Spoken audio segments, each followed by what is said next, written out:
यो झापा बाहुन्डागी मेचीनगर नगरपालिकाको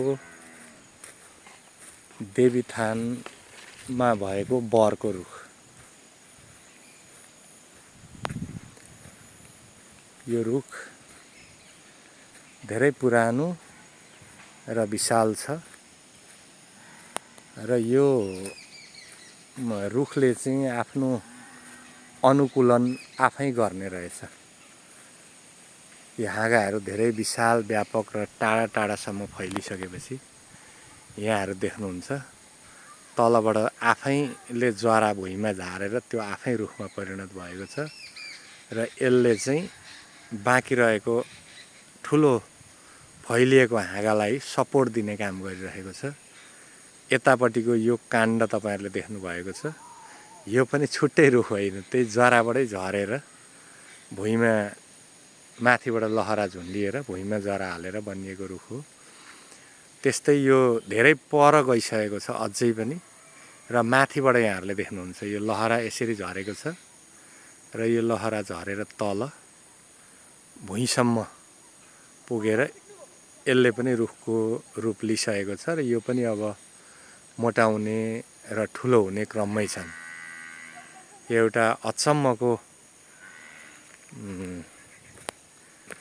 रुख रहेको छ जुन चाहिँ यो प्रकृतिको अद्भुत अनुपम नमुना छ। यहाँहरू देख्नुहुन्छ यो रुखको यो जम्मा एउटा बरको रुख हो। एउटा रुखमा वरिपरि त यहाँहरूले देख्नुभएको जति पनि छन् यिनीहरू सबै यो रुखले आफैले निर्माण गरेको अरू यो सपोर्ट सिस्टम हो।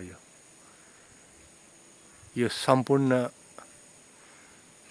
साइडमा देख्नुभएको जे जति छन् यी सबै यिनै रुखका सपोर्ट सिस्टमहरू हुन्। माथिबाट लहरा झुन्डिएर तल भुइँमा गाडिएर चाहिँ यसले विशाल रुखको रूप लिएको छ। वरिपरि यहाँहरू यो देख्न सक्नुहुन्छ यो देवीथान।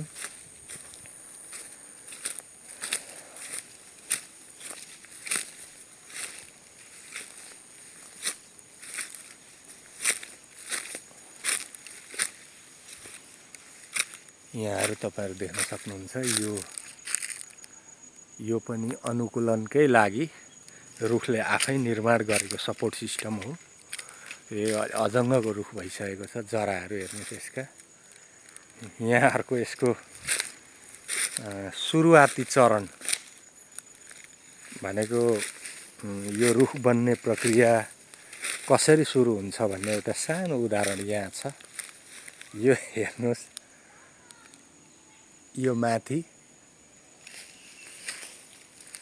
यो जुन यहाँ आएर जरा हालिसकेको छ यसलाई हेर्दै जानुभयो भने पनि यो सानो माथि हाँगाबाटै आएको छ।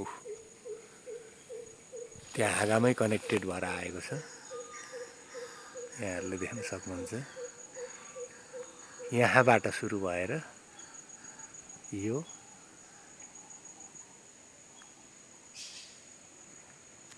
यसरी आएर यसले पनि एउटा रुखको रूप लिइरहेको छ र यहाँहरूले यो दुईवटा जरा माथिबाट झरेर तल जरा हालिसकेका छन्। यहाँबाट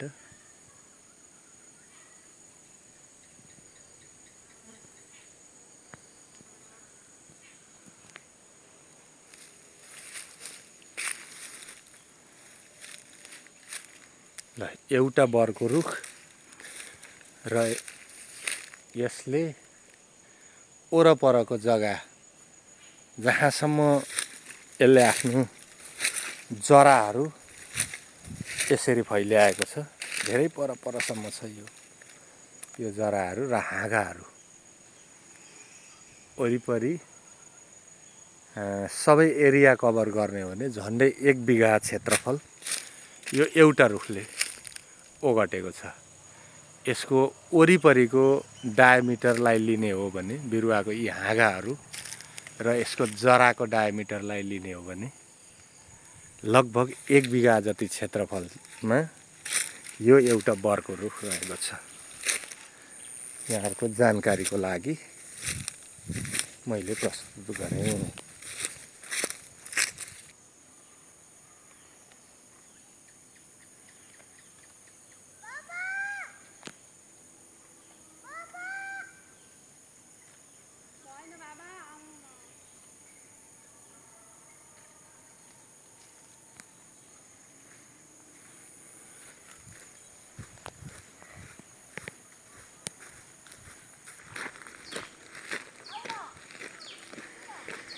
यो झापा बाहुनागी बहादुरगञ्जको चिया बगान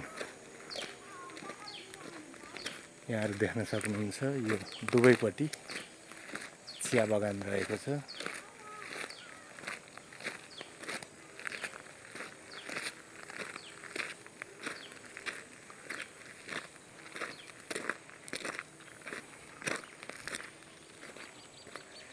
यो परसम्म